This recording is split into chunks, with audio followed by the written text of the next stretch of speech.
மேற்கு வங்கக்கடலில் நிலை கொண்டுள்ள குறைந்த காற்றழுத்த தாழ்வு பகுதி இன்று மேற்கு வடமேற்கு நோக்கி மெதுவாக நகர வாய்ப்பு.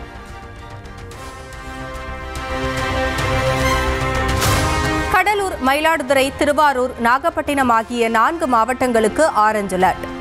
ஓரிரு இடங்களில் இன்று கனமுதல் மிக கனமழை பெய்யும் என்று வானிலை ஆய்வு மையம் எச்சரிக்கை. தஞ்சாவூர், புதுக்கோட்டை, சிவகங்கை, ராமநாதபுரம், விழுப்புரத்தில் இன்று கனமழை பெய்ய வாய்ப்பு. சென்னை, திருவள்ளூர், கடலூர், மயிலாடுதுறை, நாகப்பட்டினம், திருவாரூர், தஞ்சாவூர், ராமநாதபுரம், புதுக்கோட்டையில் நாளை கனமழை பெய்யும் என்று கணிப்பு. கனமழை எச்சரிக்கையை அடுத்து தயார் நிலையில் இருக்குமாறு 14 மாவட்ட ஆட்சியர்களுக்கு பேரிடர் மேலாண்மை துறை அறிவுறுத்தல். மீனவர்கள் 2 நாட்கள் கடலுக்கு செல்லாமல் இருப்பதை உறுதிப்படுத்துமாறு மீனவர் நலத்துறைக்கும் உத்தரவு. தமிழகத்தின் 6 மாவட்டங்களுக்கு நாளை ஆரஞ்சு அலர்ட். காஞ்சிபுரம், விழுப்புரம், செங்கல்பட்டு, கன்னியாகுமரி, திருநெல்வேலி, தூத்துக்குடியில் கனமுதல் மிக கனமழை பெய்யும்.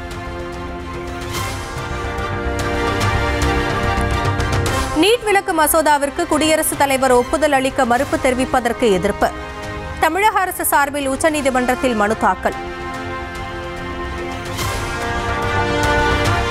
நீட் விலக்கு மசோதா மீது குடியரசுத் தலைவர் 1400 நாட்களுக்கும் மேலாக முடிவெடுக்கவில்லை என்று மனுவில் தகவல். உச்சநீதிமன்றமே மசோதாவுக்கு ஒப்புதல் வழங்க வேண்டும் எனவும் தமிழக அரசு கோரிக்கை. சென்னையில் நாளையும் நாளை மறுநாளும் கனமழை பெய்ய வாய்ப்பு. வானிலை ஆய்வு மையம் எச்சரிக்கை. தூய்மை பணியாளர்களுக்கு இலவச உணவு வழங்கும் திட்டம் அனைத்து மாநகராட்சி, நகராட்சிகளுக்கு விரிவுபடுத்தப்படும். முதலமைச்சர் மு.க. ஸ்டாலின் அறிவிப்பு. இன்னைக்கு தொடங்கப்பட்டிருக்கக்கூடிய இந்த முதலமைச்சரின் உணவு திட்டம் வருகிற டிசம்பர் 6ஆம் தேதி முதல் அனைத்து மாநகராட்சிகள் மற்றும் நகராட்சிகளுக்கும் விரிவுபடுத்தப்படும்.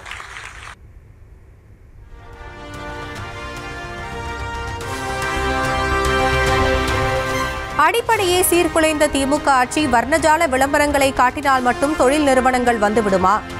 வெறும் ஷோ ஆஃப் ஆட்சியாளர்கள் நடத்தும் ஆட்சியில் எப்படி தொழில்கள் தமிழகத்திற்கு வரும் என்று இபிஎஸ் அடுக்கடுக்காக கேள்வி. இந்தியாவின் மிகவும் நம்பகமான தொழில்மயமாக்கப்பட்ட மாநிலம் தமிழ்நாடு என்று அமைச்சர் டி.ஆர்.பி. ராஜா விளக்கம்.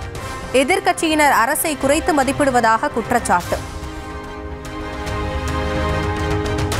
2ஆம் கட்டமாக எஸ்ஐஆர் பணிகள் நடைபெறும் 12 மாநிலங்களில் 95% படிவங்கள் விநியோகம். தமிழ்நாட்டில் 92.04% எஸ்ஐஆர் படிவங்கள் விநியோகம் செய்யப்பட்டதாக தேர்தல் ஆணையம் அறிவிப்பு. தமிழகத்தில் உள்ள சுமார் 6.5 கோடி வாக்காளர்களுக்கு 1 மாதத்தில் எஸ்ஐஆர் படிவங்களை எப்படி விநியோகிக்க முடியும் என்று விஜய் கேள்வி.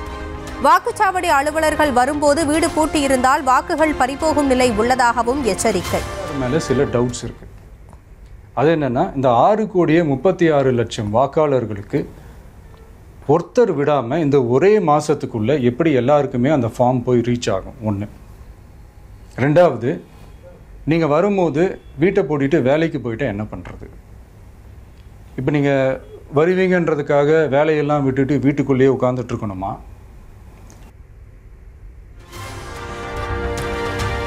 தவிகவினருக்கு எஸ்ஐஆர் விண்ணப்பங்கள் கிடைப்பதில்லை என்று விஜய் பகீர் புகார். தமிழ்நாடே வாக்குச்சாவடி முன்பு திரண்டு நிற்க வேண்டும் என்று மக்களுக்கு அழைப்பு. நம்மளுடைய டிவிகே தோழர்களுக்கு அந்த ஃபார்ம் கிடைக்க மாட்டேங்குது, கொடுக்க மாட்டேன்றாங்க அப்படின்ற சில கம்ப்ளைண்ட்ஸ். இது யார் பண்ணுறாங்க அப்படின்றது நான் தான் சொல்லி தெரிய வேணும்னு ஒன்றும் அவசியம் இல்லை. உங்களுக்கு தமிழ்நாடே அந்த வாக்குச்சாவடி முன்னாடி திரண்டு நிற்கணும். அதை பார்த்துட்டு தமிழ்நாடே தமிழக வெற்றி கழகமா இல்லை தமிழக வெற்றி கழகம் தான் தமிழ்நாடா அப்படின்ற மாதிரி இருக்கணும். சென்னையில் தவிக பொதுச் செயலாளர் புசி ஆனந்த் தலைமையில் ஆர்ப்பாட்டம். மேடை அளவை குறைக்க வலியுறுத்துவதாக கூறி காவல்துறையினருடன் தவிகவினர் வாக்குவாதம்.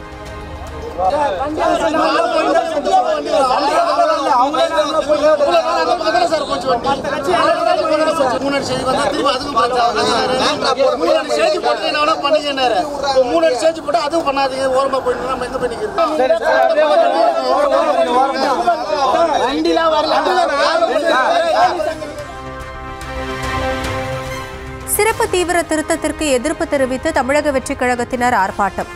தமிழகம் முழுவதும் மாவட்ட தலைநகரங்களில் இன்று நடக்கிறது.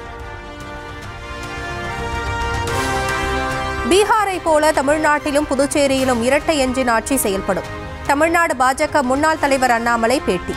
டபுள் இன்ஜின் அரசு வேண்டும். பீகார்ல டபுள் இன்ஜின் அரசு வேலை செய்ததற்காக மக்கள் வெகுமதி கொடுத்திருக்கிறாங்க. அதனால் 2026 பொறுத்தவரை புதுச்சேரி, தமிழகம் எல்லா பகுதியிலும் ஒரு பெரிய வெற்றி அலையை நம்ம பார்க்க போறோம். பீகாரில் தேசிய ஜனநாயக கூட்டணி வெற்றி பெற எஸ்ஐஆரும் ஒரு காரணம் என்று சீமான் பேட்டி. எஸ்ஐஆர் மூலம் திட்டமிட்டு வாக்காளர்கள் நீக்கப்பட்டதாக குற்றச்சாட்டு. எல்லாம் உங்க சிறப்பு வாக்காளர் திருத்தம் தான், எஸ்ஐஆர் தான். அருமை சகோதரர் ராகுல் சொன்ன மாதிரி 60-70 லட்சம் வாக்காளர்களை வெளியேற்றுறது, இந்த எஸ்ஐஆர் சிறப்பு சீர்திருத்தம், இதெல்லாம் யோசிக்க வேண்டியது இருக்கு. திருவள்ளூர் அடுத்த கும்மிடிப்பூண்டி தாமரை ஏரியில் கருமை நிறத்தில் ரசாயன படலம் மிதக்கும் ட்ரோன் காட்சிகள். குடிநீர் வழங்கும் பிரதான ஏரியில் கழிவுநீர் கலந்து நாசமாக்கி வருவதால் மக்கள் கவலை.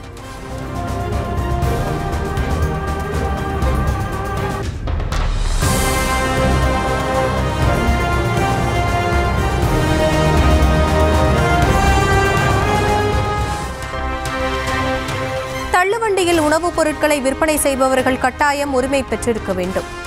தவறும் பட்சத்தில் நோட்டீஸ் வழங்கி அபராதம் விதித்து கடும் நடவடிக்கை எடுக்கப்படும் என்று தமிழக உணவு பாதுகாப்புத்துறை எச்சரிக்கை. கரூர் மாவட்டம் வேலுச்சாமிபுரத்தில் சிபிஐ அதிகாரிகள் வீடு வீடாக சென்று விசாரணை. விஜய் பிரச்சார கூட்ட நெரிசலில் சிக்கி உயிரிழந்தவர்கள் மற்றும் காயமடைந்தவர்களின் வீடுகளில் விசாரணை. டெல்லியில் தற்கொலைப்படை தாக்குதலுக்கு முன்னதாக ஃபரிதாபாத்தில் உள்ள செல்போன் கடைக்கு சென்ற உமர் முகமதின் சிசிடிவி காட்சி வெளியானது.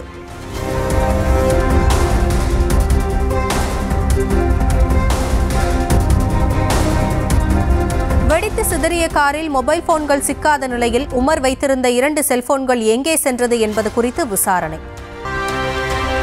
சுதந்திர போராட்ட வீரர் பிர்சா முண்டாவின் 150வது பிறந்தநாள் விழாவில் பங்கேற்ற பிரதமர் மோடிக்கு கலை நிகழ்ச்சிகள் மூலம் பழங்குடியினர் சிறப்பான வரவேற்பு. நாட்டின் சுதந்திர போராட்டத்திற்கு பழங்குடியினர் பெரும் பங்களிப்பை வழங்கியதாக பிரதமர் மோடி பாராட்டு. 60 ஆண்டுகால காங்கிரஸ் ஆட்சியில் பழங்குடியினர் நலனுக்காக எதுவும் செய்யாமல் புறக்கணித்ததாகவும் குற்றச்சாட்டு. लेकिन अटल जी की सरकार के बाद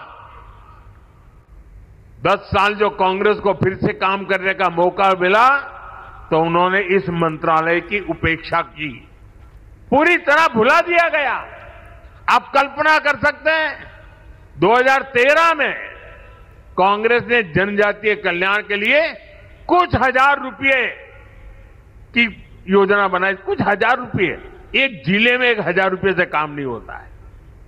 हमारी सरकार आने के बाद हमने बहुत बड़ी वृद्धि की, उसके हितों की चिंता की। हमने मंत्रालय के बजट பீகார் தேர்தலில் படுதோல்வி அடைந்த நிலையில் அடுத்த கட்ட நடவடிக்கைகள் குறித்து காங்கிரஸ் தலைவர் கார்கேவுடன் ராகுல் காந்தி ஆலோசனை. தேர்தல் முடிவுகள் ஏமாற்றம் அளித்தது தொடர்பாக செய்தியாளர்கள் எழுப்பிய கேள்விக்கு பதிலளிக்க மறுப்பு.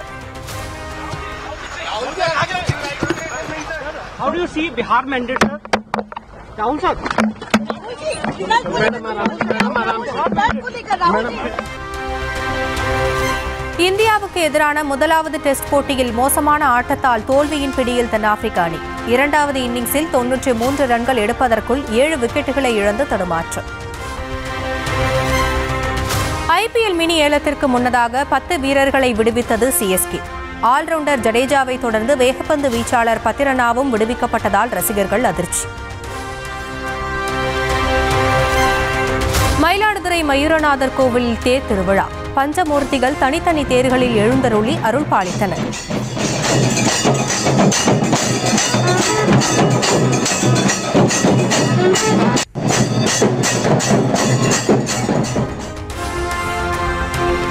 மண்டல மகரவிளக்கு பூஜைக்காக சபரிமலை கோவில் நடை இன்று மாலை திறப்பு. லட்சக்கணக்கில் பக்தர்கள் வருவார்கள் என்பதால் தேவசம் போர்டு சார்பில் விரிவான ஏற்பாடுகள். சென்னையில் சவரன் தங்கம் விலை 92,400 ரூபாய்க்கு விற்பனை. 1 கிலோ வெள்ளி 1,75,000 ரூபாயாக சரிவு.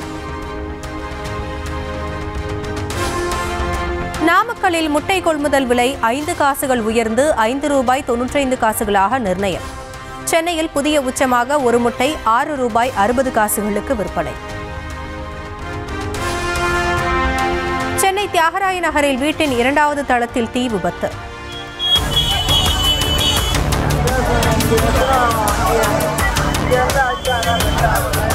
தீயணைப்புத் துறையினர் மீட்பு பணியை துரிதப்படுத்தியதால் அசம்பாவிதம் தவிர்ப்பு.